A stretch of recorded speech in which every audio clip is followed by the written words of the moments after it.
ಈ ವಿಧಾನಸೌಧದ ಸಚಿವರ ಕಚೇರಿ ಪಕ್ಕದಲ್ಲೇ ಒಂದು ಅಡ್ಜಸ್ಟೆಂಟ್ ಆಗಿ ಒಂದು ರೂಮ್ ಕೊಡ್ತಾರೆ. ಈ ಎಚ್ ಐ ಮೇಟಿ ಅವರು ತಮ್ಮ ಪರಾಕ್ರಮ ಮೆರೆದಿದ್ದು ಕೂಡ ಅಲ್ಲೇ. ಎಚ್ ಐ ಮೇಟಿ ಗೊತ್ತಲ್ಲ, ಅವರು ತಮ್ಮ ಪರಾಕ್ರಮ ಮೆರೆದಿದ್ದಲ್ಲೇ ಪಕ್ಕದಲ್ಲೇ. ಈಗ ಇವರು ಕೂಡ ಅಲ್ಲೇ ಅಂತ ಅವರು ಆರೋಪ ಮಾಡ್ತಾ ಇದ್ದಾರೆ. ಓಕೆ, ಈ ಆರೋಪಗಳು ನಿಜವಾದರೆ ಆಮೇಲೆ ಇನ್ನೊಂದೇನಪ್ಪ ಅಂತಂದರೆ ಈ ಎಚ್ ಐ ವಿ ಸೋಂಕು ಹರಡಿಸೋದು. ಯಪ್ಪಪ್ಪ, ಎಲ್ಲ ಬೆಚ್ಚಿಬಿದ್ದು ಯಾರದು ಪ್ರಿಯಾಂಕರ್ಗೆ ನಾನು ಹೇಳ್ತಾ ಇದ್ರು, ಎಲ್ಲ ಟೆಸ್ಟ್ ಮಾಡಿಸ್ತಾ ಇದ್ದಾರೆ ಅಂತ. ಹೇಳೋಂಗಿಲ್ಲ ಬಿಡೋಂಗಿಲ್ಲ.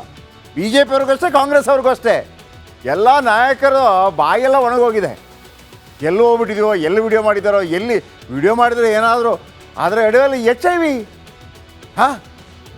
ಈಗ ಒಂದು ಒಂದು ಒಂದು ಒಂದು ಟೀಮ್ ಇಟ್ಟಿದ್ದೀವಿ ನಾವು, ಯಾರೆಲ್ಲ ಬ್ಲಡ್ ಟೆಸ್ಟ್ ಕೊಟ್ಟಿದ್ದಾರೆ ಅಂತ. ಯಾರೆಲ್ಲ ಬೆಂಗಳೂರಿನ Congress, B J P, J D S ಯಾರೆಲ್ಲ ಇದ್ದಾರೆ, ಯಾರೆಲ್ಲ ಬ್ಲಡ್ ಟೆಸ್ಟ್ ಕೊಟ್ಟಿದ್ದಾರೆ ಅಂತ, ಎಚ್ ಐ ವಿ ಟೆಸ್ಟ್ಗೆ ಗೊತ್ತಾಗ್ಬಿಡ್ತದೆ. ಈಗ ವಿಧಾನಸೌಧದಲ್ಲೇ ರೇಪ್ ಆಗಿದೆ ಅಂತೇಳಿ ಆ ಹೆಣ್ಣುಮಗಳು ಆರೋಪ ಮಾಡ್ತಾ ಇದ್ದಾರೆ. ಕ್ಷೇತ್ರದ ಶಾಸಕನಾಗಬೇಕು, ವಿಧಾನಸೌಧಕ್ಕೆ ಹೋಗಬೇಕು, ಇದೆಲ್ಲದ ದೇಶದ ಬಹುತೇಕ ಪ್ರಜೆಗಳಿಗೆ ಇಂಥ ಒಂದು ದೊಡ್ಡ ಆಸೆ ಇರುತ್ತೆ, ಈಡೇರೋದಿಲ್ಲ. ಆದರೆ ವಿಧಾನಸೌಧದಲ್ಲಿ ಅತ್ಯಾಚಾರ ಮಾಡೋದಿದೆಯಲ್ಲ, ದೇವರ ಕೆಲಸ, ಸರ್ಕಾರಿ ಕೆಲಸ, ದೇವರ ಕೆಲಸ, ಒಂದು ದೇವಸ್ಥಾನವೇ ಅಲ್ವಾ. ಈಗ ಒಂದು ವಿಧಾನಸೌಧ ದೇವಸ್ಥಾನವೇ, ಎಲ್ಲವೂ ಅಲ್ಲಿಂದಲೇ ಆಗೋದು. ವಿಕಾಸಸೌಧಕ್ಕೂ ಕರೆಸಿಕೊಂಡು ರೇಪ್ ಮಾಡಿದ್ರಂತೆ. ಮುನಿರತ್ನ ವಿರುದ್ಧ ಅತ್ಯಾಚಾರ ಸಂತ್ರಸ್ತೆ ಬಾಂಬ್. 164 ಹೇಳಿಕೆಯಲ್ಲಿ ಯಾರು ಊಹಿಸದ ಮಾಹಿತಿ. 164 ಹೇಳಿಕೆ ಅಂದರೆ ಪೊಲೀಸರ ಮುಂದೆ ಹೇಳಿರುವಂಥ ಹೇಳಿಕೆ ಮತ್ತು ಕೋರ್ಟ್ ಮುಂದೆ ಹೇಳಿರುವಂಥ ಹೇಳಿಕೆ. ಈ ಮಹಾನುಭಾವ ಕಾರ್ನಲ್ಲೂ ರೇಪ್ ಮಾಡಿದ್ದಂತೆ. ಸಚಿವರಿಗೆ ರಾಜ್ಯ ಸರ್ಕಾರ ಒಂದು ಕಾರ್ ಕೊಡುತ್ತೆ. ಸಚಿವರಿಗೆ ರಾಜ್ಯ ಸರ್ಕಾರ ಕಾರ್ ಕೊಡುತ್ತೆ ಅಂತಂದರೆ ಸಿದ್ದರಾಮಯ್ಯ, ಡಿ ಕೆ ಶಿವಕುಮಾರ್ ಕೊಡೋದಲ್ಲ ಕಾರು, ನಮ್ಮ ತೆರಿಗೆ ದುಡ್ಡಲ್ಲಿ ನಾವು ಕೊಡೋದು ಕಾರು.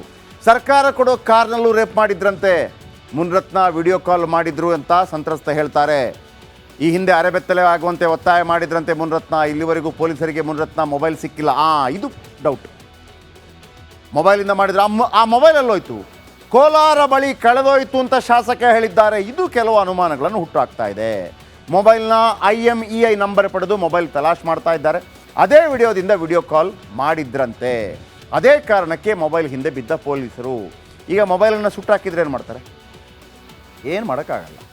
ಕ್ರಿಮಿನಲ್ಗಳ ಮೈಂಡು ಆ ಥರ ವರ್ಕೌಟ್ ಆಗುತ್ತೆ. ಓಕೆ, ಶಾಸಕ ಮುನಿರತ್ನ ಈ ಅಶ್ಲೀಲ ಕೃತ್ಯ ಗೊತ್ತಾದರೆ ನಿಮಗೂ ಆಘಾತ ಆಗತ್ತೆ. ಆಡಳಿತ ಅಧಿಕಾರ ಇದ್ದಾಗ ಇವರೆಲ್ಲ ಆಡಿದ್ದೆ ಆಟ್ನ. ಮಾಜಿ ಮಂತ್ರಿ ಮುನಿರತ್ನ ಅವರ ಕರ್ಮಕಾಂಡ ಕೇಳಿದರೆ ನೀವೇ ಕೂಡ ಅಯ್ಯಯ್ಯೋ ಎಂಥವ್ರನ್ನ ಆರಿಸಿದ್ವಿ ಚೀತು ಅಂತೀರಿ. ಬನ್ನಿ ಒಂದು ರಿಪೋರ್ಟ್.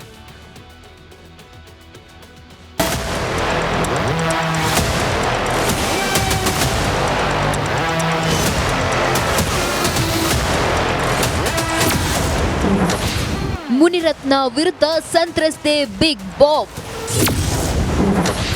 ವಿಧಾನಸೌಧದಲ್ಲೇ ಸಂತ್ರಸ್ತೆ ಮೇಲೆ ರೇಪ್.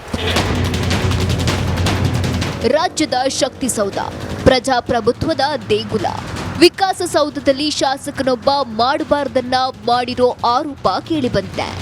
ಎಂಎಲ್ಎ ವಿರುದ್ಧ ಸಂತ್ರಸ್ತೆ ಬಿಗ್ ಬಾಂಬ್ ಸಿಡಿಸಿದ್ದು ರಾಜ್ಯ ರಾಜಕಾರಣದಲ್ಲಿ ಸಂಚಲನ ಸೃಷ್ಟಿಸಿದೆ.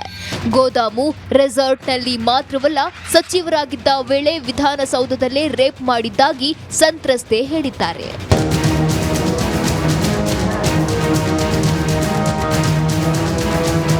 ಹಿಂದಿನ ಬಿಜೆಪಿ ಸರ್ಕಾರದಲ್ಲಿ ಸಚಿವರಾಗಿದ್ದ ವೇಳೆ ಮುನಿರತ್ನಗೆ ವಿಕಾಸಸೌಧದ 244ನೇ ರೂಮ್ ಕೊಡಲಾಗಿತ್ತು. ಅದರಲ್ಲೂ ಸಚಿವರಾದ ಮಾರನೇ ದಿನವೇ ಸಂತ್ರಸ್ತೆಯನ್ನೇ ಇದೇ ಕೊಠಡಿಗೆ ಕರೆಸಿಕೊಂಡಿದ್ರಂತೆ. ಇನ್ನು ಸಂತ್ರಸ್ತೆ ಮಾಡಿರೋ ಆರೋಪಗಳೇನು ಅನ್ನೋದನ್ನ ನೋಡೋದಾದ್ರೆ, ಸಚಿವಾಲಯದ ಕೊಠಡಿ ಒಳಗೆ ಸಚಿವರಿಗೆ ಪ್ರೈವೇಟ್ ರೂಮ್ ಇರುತ್ತೆ. ಆ ಪ್ರೈವೇಟ್ ರೂಮ್ನಲ್ಲಿ ನನ್ನ ಮೇಲೆ ಅತ್ಯಾಚಾರ ಮಾಡಿದ್ದಾರೆ. ಒಂದೆರಡು ಬಾರಿಯಲ್ಲ, ಹಲವಾರು ಬಾರಿ ತಮ್ಮ ಕಚೇರಿಗೆ ಕರೆಸಿದ್ರು. ಅಲ್ಲದೆ ಸರ್ಕಾರ ತಮಗೆ ನೀಡಿದ್ದ ಕಾರ್ನಲ್ಲೂ ರೇಪ್ ಮಾಡಿದ್ದಾರೆ. ಸ್ವತಃ ಮಿನಿಸ್ಟರ್ ಡ್ರೈವ್ ಮಾಡಿಕೊಂಡು ಬರ್ತಿದ್ರು ಅಂತ ಸಂತ್ರಸ್ತೆ ಆರೋಪಿಸಿದ್ದಾರೆ.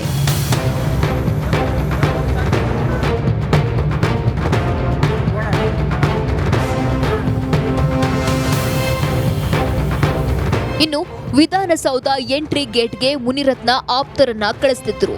ಆಪ್ತರ ಪಾಸ್ ತೋರಿಸಿ ಸಚಿವಾಲಯಕ್ಕೆ ಕರೆದೊಯ್ದಿದ್ರು ಅಂತ ಸಂತ್ರಸ್ತೆ ಹೇಳಿದ್ದಾರೆ. ಸದ್ಯ ಶಾಸಕ ಮುನಿರತ್ನಗೆ ರೇಪ್ ಕೇಸ್ನಲ್ಲಿ ಮತ್ತಷ್ಟು ಸಂಕಷ್ಟ ಎನ್ನಲಾಗ್ತಿದೆ. Crime bureau, Republic Kannada. ಈ ವಿಧಾನಸೌಧದ ಸಚಿವರ ಕಚೇರಿ ಪಕ್ಕದಲ್ಲೇ ಒಂದು ಅಡ್ಜಸ್ಟೆಂಟ್ ಆಗಿ ಒಂದು ರೂಮ್ ಕೊಡ್ತಾರೆ. ಈ HI ಮೇಟಿ ಅವರು ತಮ್ಮ ಪರಾಕ್ರಮ ಮೆರೆದಿದ್ದು ಕೂಡ ಅಲ್ಲೇ.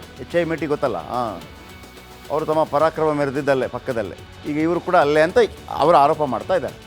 ಓಕೆ, ಈ ಆರೋಪಗಳು ನಿಜವಾದರೆ ಆಮೇಲೆ ಇನ್ನೊಂದೇನಪ್ಪ ಅಂತಂದರೆ ಈ HIV ಸೋಂಕು ಹರಡಿಸೋದು. ಯಪ್ಪಪ್ಪ, ಎಲ್ಲ ಬೆಚ್ಚ ಬಿದ್ದು ಯಾರದು ಪ್ರಿಯಾಂಕರ್ಗೆ ನಾನು ಹೇಳ್ತಾ ಇದ್ರು ಎಲ್ಲ ಟೆಸ್ಟ್ ಮಾಡಿಸ್ತಾ ಇದ್ದಾರೆ ಅಂತ. ಹೇಳೋಂಗಿಲ್ಲ ಬಿಡೋಂಗಿಲ್ಲ. BJP ಅವ್ರಿಗೂ ಅಷ್ಟೇ, ಕಾಂಗ್ರೆಸ್ ಅವ್ರಿಗೂ ಅಷ್ಟೇ. ಎಲ್ಲ ನಾಯಕರು ಬಾಯೆಲ್ಲ ಒಣಗೋಗಿದೆ. ಎಲ್ಲೂ ಹೋಗ್ಬಿಟ್ಟಿದೆಯೋ, ಎಲ್ಲಿ ವಿಡಿಯೋ ಮಾಡಿದ್ದಾರೋ, ಎಲ್ಲಿ ವಿಡಿಯೋ ಮಾಡಿದರೆ ಏನಾದರೂ ಆದರೆ ಅಡಿಯಲ್ಲಿ HIV.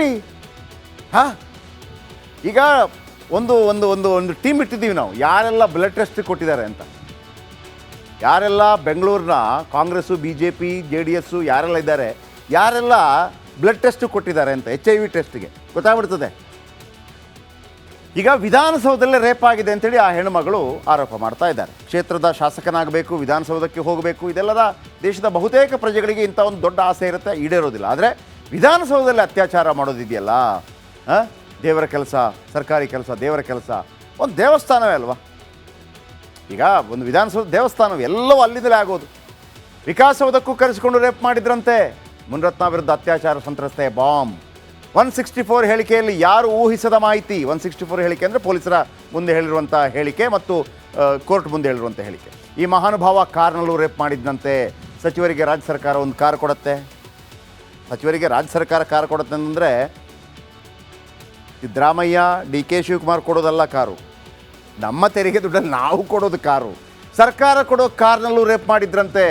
ಮುನಿರತ್ನ ವಿಡಿಯೋ ಕಾಲ್ ಮಾಡಿದ್ರು ಅಂತ ಸಂತ್ರಸ್ತ ಹೇಳ್ತಾರೆ.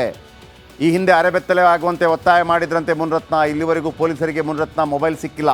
ಇದು ಡೌಟ್.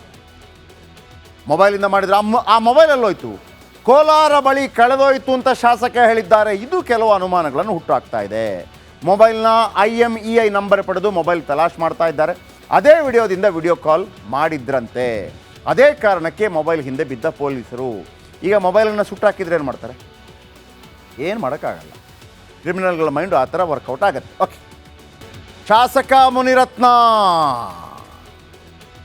ಮುನಿರತ್ನ ಈ ಅಶ್ಲೀಲ ಕೃತ್ಯ ಗೊತ್ತಾದರೆ ನಿಮಗೂ ಆಘಾತ ಆಗತ್ತೆ. ಆಡಳಿತ ಅಧಿಕಾರ ಇದ್ದಾಗ ಇವರೆಲ್ಲ ಆಡಿದ್ದೆ ಆಟನ. ಮಾಜಿ ಮಂತ್ರಿ ಮುನಿರತ್ನ ಅವರ ಕರ್ಮಕಾಂಡ ಕೇಳಿದರೆ ನೀವೇ ಕೂಡ ಅಯ್ಯಯ್ಯೋ ಎಂಥವ್ರನ್ನ ಆರಿಸಿದ್ವಿ ಚೀತು ಅಂತೀರಿ. ಬನ್ನಿ ಒಂದು ರಿಪೋರ್ಟ್.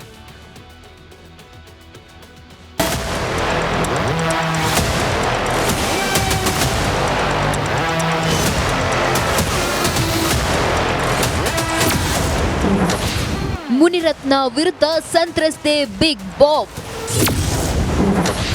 ವಿಧಾನಸೌಧದಲ್ಲೇ ಸಂತ್ರಸ್ತೆ ಮೇಲೆ ರೇಪ್.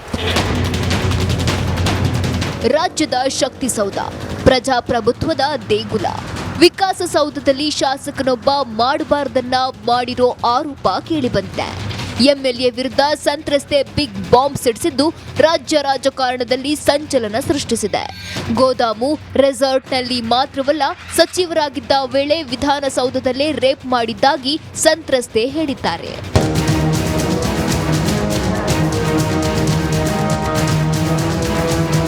ಹಿಂದಿನ BJP ಸರ್ಕಾರದಲ್ಲಿ ಸಚಿವರಾಗಿದ್ದ ವೇಳೆ ಮುನಿರತ್ನಗೆ ವಿಕಾಸಸೌಧದ 244ನೇ ರೂಮ್ ಕೊಡಲಾಗಿತ್ತು. ಅದರಲ್ಲೂ ಸಚಿವರಾದ ಮಾರನೇ ದಿನವೇ ಸಂತ್ರಸ್ತೆಯನ್ನೇ ಇದೇ ಕೊಠಡಿಗೆ ಕರೆಸಿಕೊಂಡಿದ್ರಂತೆ. ಇನ್ನು ಸಂತ್ರಸ್ತೆ ಮಾಡಿರೋ ಆರೋಪಗಳೇನು ಅನ್ನೋದನ್ನ ನೋಡೋದಾದ್ರೆ,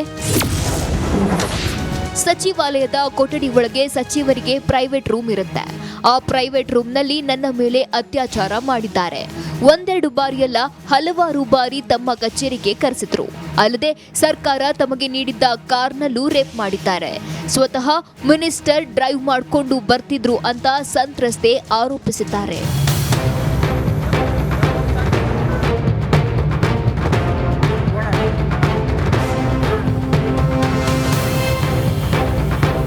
ಇನ್ನು ವಿಧಾನಸೌಧ ಎಂಟ್ರಿ ಗೇಟ್ಗೆ ಮುನಿರತ್ನ ಆಪ್ತರನ್ನ ಕಳಿಸ್ತಿದ್ರು. ಆಪ್ತರ ಪಾಸ್ ತೋರಿಸಿ ಸಚಿವಾಲಯಕ್ಕೆ ಕರೆದೊಯ್ದಿದ್ರು ಅಂತ ಸಂತ್ರಸ್ತೆ ಹೇಳಿದ್ದಾರೆ. ಸದ್ಯ ಶಾಸಕ ಮುನಿರತ್ನಗೆ ರೇಪ್ ಕೇಸ್ನಲ್ಲಿ ಮತ್ತಷ್ಟು ಸಂಕಷ್ಟ ಎನ್ನಲಾಗ್ತಿದೆ. Crime bureau, Republic Kannada.